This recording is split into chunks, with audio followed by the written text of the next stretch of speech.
Në një seancë që zgjati disa orë, Kuvendi i Kosovës arriti më në fund të hidhej në funksion. Pas zgjedhjeve të mbajtura me 9 shkurt, deputetët votuan me unanimitet raportin e Komisionit të Verifikimit të Mandateve dhe konfirmuan kuorumin për nisjen e punimeve. Pas kësaj faze procedurale, deputetët dhan betimin duke hapur rrugën për hapat e tjerë institucional.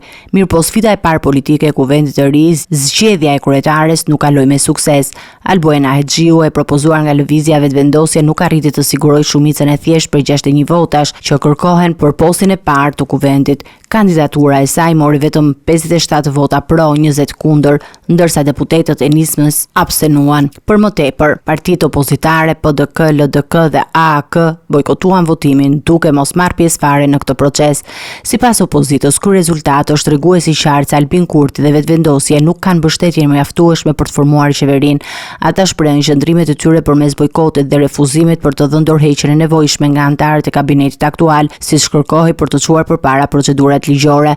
Në mungesë të një vendimi për kryetaren e Kuvendit, drejtuesi i seancës Avnit Dehari vendosi ta ndërpresë mbledhjen përkohësisht, ndërsa pritet të shqyrtohen hapat e mëtejshëm për ta çuar procesin përpara dhe gjithashtu për formimin e institucioneve të reja.